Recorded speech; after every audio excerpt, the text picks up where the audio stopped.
உங்கள் சபையில் கடினமாக பேசுகிறாங்களா, திருத்துறாங்களா, திருந்துங்க. சிலருக்கு கொஞ்சம் கடினமாக பேசினா கோவம் வந்துடுது.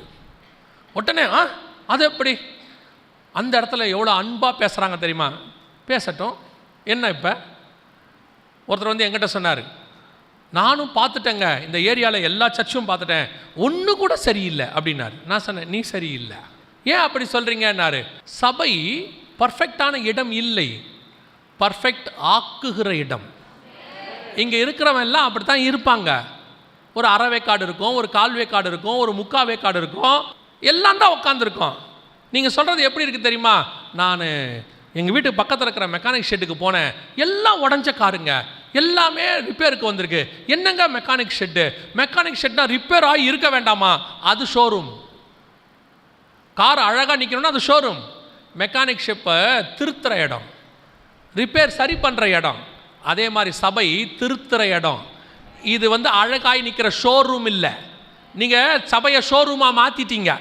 ஞாயிற்றுக்கிழமை நீங்கள் ஒவ்வொருத்தரும் ஒவ்வொரு ஷோரூம் கார் மாதிரி தான் வரீங்க. அப்படியே அலங்காரம் பண்ணி பல பல பல பலவென்று அப்படியே. அதில் வேறு உங்களுக்கு யாரோ சொல்லி கொடுத்துருக்கான், யாவன் சொல்லி கொடுத்தான்னு தெரில, புது சட்டையும் புது புடவையும் வாங்கினா முதல்ல சர்ச்சுக்கு தான் கட்டணும்னு. இது எந்த லேவிய ரகமத்தில் எங்கே வருதுன்னே தெரியல. புது புடவை வாங்கினவுடன் கட்டி கொண்டு ஆசாரின் இடத்தில் கொண்டு காட்டவும், அவர் இளங்காலை ரத்தத்தை எடுத்து தெளிப்பார், அப்புறமா வீட்டுக்கு போங்கன்னு இருக்கா? புது புடவையை கட்டிட்டு இங்கே வந்துடுறீங்க, புது சட்டையை போட்டு இங்கே வந்துடுறீங்க. சிலர்லாம் அந்த சகோதரர்மார்கள் செயின் வாங்கினோடனே மேல் பட்டனை திறந்துட்டு வருவார். அது வரைக்கும் மேல் பட்டன் போட்டு தான் வராரு. செயின் வாங்கின உடனே அந்த டாலரை போட்டு மேல் பட்டன் மட்டும் அன்னைக்கு மட்டும் போட மாட்டார். Praise the Lord. அவரை யாராவது கேட்கணும், இந்த செயின் எங்கே வாங்கினீங்க? அதுக்கப்புறம் தான் பட்டனே போடுவார். எவனாவது கேட்டால் தான் திருப்தியே வரும். ஆராதனையில் பக்கத்தில் இருக்கிற சிஸ்டர் கேட்கணும், இந்த புடவை எங்கே வாங்கினீங்க? பச்சை கலர் பார்டர் ரொம்ப நல்லா இருக்குது. இதைத்தான் நான் தேடினேன். சோத்திரம் சோத்திரம் ஆண்டவரே, இந்த நாளை ஜெயமாய் முடித்ததுக்காக சோத்திரம். ஒருத்தர் என்னை பார்த்து நல்லபடியாகி புடவை எங்கே, அப்போ தான் வீட்டுக்கு போகும்போது திருப்தியே வருது. சபைங்கிறது ஷோரூம் இல்லை, அழகழகாக வந்துட்டு போகிறதுக்கு. இது மெக்கானிக் ஷாப், ரெடி பண்ணுற இடம்.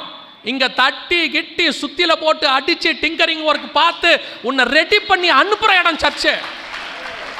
உள்ளே வரும்போது நீங்கள் ஷோரூம் மாதிரி பார்க்கக்கூடாது. ஷோரூமுக்கு போகும்போது தான் பிரைஸ் தி லார்ட் உள்ளே வாங்க, காஃபி சாப்பிட்றீங்களா, நீங்கள் என்ன சார் பார்க்க விரும்புகிறீங்க, அந்த மாதிரி சர்ச்சை எதிர்பார்க்காதீங்க. நிறைய பேர் சர்ச்சை அப்படி தான் எதிர்பார்க்குறாங்க. நான் போனேன், என்ன அங்கே யாருமே வரவேற்கல. என்னத்துக்கு இப்போ இங்கே இது பொருட்காட்சிக்கு வந்தீங்களா இல்லை சினிமாக்கு வந்தீங்களா உங்களை வரவேற்கிறதுக்கு? உங்களை எதுக்கு இங்கே கூப்பிட்ருக்குறோம்? ரிப்பேர் ஆகிறதுக்கு. நீங்கள் அங்கே போன உடனே ஆண்டவரே என்னை சரிப்படுத்தும், என்னை தயார்படுத்தும், பரலோகத்துக்கு என்னை ஆயத்தப்படுத்தும், உம்மை சந்திக்கிறவனா என்னை மாற்றும். அதுக்கு தான் சர்ச்.